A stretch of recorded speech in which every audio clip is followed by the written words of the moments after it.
if I were to offer you guys this cold, tasty bottle of water, would you drink it? Most likely, right? Now, if I were to just put just a little bit of spit, open up, just a little bit of spit, mix it up, and offer it to you, would you drink it then? Probably not, no? That's disgusting, right? The same thing is true for your mind. Every person has a dream they want to accomplish. If it's winning world championships in Taekwondo, becoming the best, the new Facebook, developing the new app, becoming the best musician, chef, dancer, right? In that mind, you're something you want to accomplish. It's pure, it's your own. But in society today, it's very common for people around us, even people that love us and care about us, to put their own negativity, doubts, fears, anxiety, right? In the same way that you would protect the water, but not letting that in, the same thing is true for your mind. You can't let these doubts come in. So today I want to talk about 3 steps that are important for developing the road to success, and 3 steps or 3 thought processes that are important to keep in mind when you pursue these. Okay, so dream, team, and commitment. Dream. Every person, again, has a dream. Has something in the morning that inspires them, that makes them wake up and go out and accomplish. For myself, it was Taekwondo. Wake up in the morning, 6 o'clock, going to train 3 times a day, 6, 7 hours on the mat, trying to pursue my dream. But every person has that, something that inspires them, something that they want to do. If it's being the best teacher, the best student, doctor, whatever it is, something that gets them motivated. So in order to be successful in any field, this is a topic that people talked about before, the speeches before me, you have to do something you're passionate about, something that you love. Team, okay? So there's something very important to have a support system around you that loves you and supports you and helps you accomplish your dream. And it's not a group of people that tell you, oh, you're great, you're the best, when you're terrible. No, that's groupies. You don't need groupies. You need people around you who are there to motivate you and help you continue to follow what you love to do and pursue the things that you want to do and give you the love and faith and support that you can accomplish that. Commitment. People today think it's very easy to develop the next app, or you see LeBron James play basketball. It's so easy. It makes it look so easy. But it's actually hours and hours of dedication and hard work in order to develop those skills. So for example, for myself, training, it's hours developing the technique, the strengthening, the conditioning in order to perform at that level. So it's hard work in order to accomplish what you want. It's blood, sweat, and tears in order to reach that level. The 3 processes, mind frame I want to talk about is the 3 P's, is process, performance, and perspective, okay? So process. Once you have the dream in mind, something you want to accomplish, once you have the skills, you develop the skills in order to accomplish that goal, and you have the support system in order to accomplish what you want to do, you have to enjoy the ride. It's a process. There's going to be ups and downs. Any person who's successful has succeeded at one point and has failed at a different point.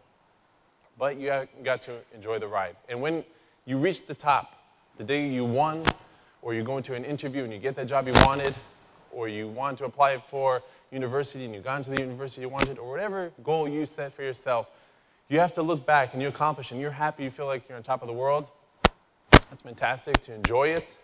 But also remind yourselves what it was in order to get you to that point. What did you do in order to get to that point? And then, once you're at the top, what is it that's the next step? What's next, right? How do you become better? Because every day you're not getting better, you're actually getting worse. There's someone out there that is working hard in order to outdo you. And then when you're at the top, you have to continue to find the motivation and inspiration to continue to getting better. And when you're at the bottom, you lost, right? You didn't accomplish what you wanted to. What is it that you've done wrong? How do you pick yourself up from there and move on to the next thing, right? And that leads me into performance-based mind thought, okay? So if you're looking at performance, you're trying to understand what you've done. This is an internal process. What have I done in order to accomplish this, or that brought me to the failure, right? Sometimes a lot of people have a tendency, oh, the referee was against me, The court was crooked, the guy interviewing me didn't like me, this didn't, whatever. There's always excuses. Why? That's external. That's something you can't really control. That's something that's on the outside. But in the inside, something that's internal is your performance. How did you perform under that situation? What did you do, or what could you have done different in order to make the situation be different? How could you have won, even if the cards are stacked against you, right? And that's performance-based. That's looking at what you've done, how you dealt with that situation, what you can do different next time. And then perspective is in terms of what's your goal. So going back to your dream, what is that you wanted to accomplish? Where do you want to go, right? A lot of times people talk about failure. Oh, I failed. I don't believe in that. I don't believe in failure. Because I believe that if you have a goal you want to accomplish, you have a dream, something you want to achieve, you have your ups and downs, and when you didn't accomplish what you wanted to, and you didn't get the goal you wanted to, right? You have to wake up and you have to see what I could have done better tomorrow, the next day. And that's why we have the next day. We have the next day because you have a new opportunity to achieve what you wanted to. So the perspective is keeping in mind what's important to you, where you're trying to go, and what you want to accomplish. And the drops along the way is just part of the process to get you to where you want to go. Every time people talk a little bit about luck, oh, that person is so lucky, lucky. So in Jewish thought, and in Hebrew, the word luck is mazal, which means luck. In Hebrew, it's 3 letters, M, Z, and the L. The M in Hebrew is mem, which stands for makom, which means place. You have to be at the right place. The Z is man, time. You have to be at the right place at the right time. In the lamed, the L stands for limud, which means studying. You have to be at the right place at the right time and have done the work and preparation in order to receive that luck, right? So if you've done all the preparation, I've prepared for this competition, I'm ready to go, I've been training 6 hours a day, and I'm ready to rock and roll, and I show up in Hong Kong, but the competition is in Shenzhen, right?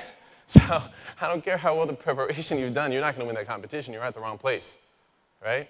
So in order to be lucky, in order to embrace and to receive, you have to do the preparation, be at the right time in the right place, and God willing, you'll receive the blessings, right? And then lastly, I want to talk a little bit about the difference between wealth and rich, right? A lot of people today, they tend to, the same way that you measure success in a competition, for us it was gold, bronze, silver medal. In business, it's money. Your balance sheet, how well your business is doing, how much money you generated, right? But that's wealth. That's how much money you have. And from what I've heard so far from what I've seen is that when you move on to the next world, right, the money still stays at the HSBC bank account. It's not going anywhere, right? That's not coming with you to the next world. So that's wealth. That's something you can count. But rich, someone who's rich is something very different. So this quote I found very moving. I wanted to share with you. So one is truly rich when one has a strong faith in God, good relations with his family, a fulfilling career, and an active and successful social life. So strong faith in God is believing in something, that's your dream. Believing in something that doesn't exist. You know, you can see that you're going to become that world champion. You can see that your business is going to succeed. You can see that you're going to become the doctor, the next best athlete, dancer, chef, or DJ, whatever you want to accomplish. You see it, but other people can't see it. But you have to keep that faith strong and keep the mind frame, right? And don't let people put in negative thoughts, right? The second one is good relations with your family. Love, again, the support system that's around you. Even if you succeed, you do very, very well, right? And you turn around at the end of the day, and there's no one there to celebrate it with. It's empty, right? You have to have people there who we want to share the love with, share the success with, and be able to enjoy what you have accomplished. And then fulfilling a career, again, that's going to something you're motivated, enjoy, love doing. And finally, a successful social life is giving back to others.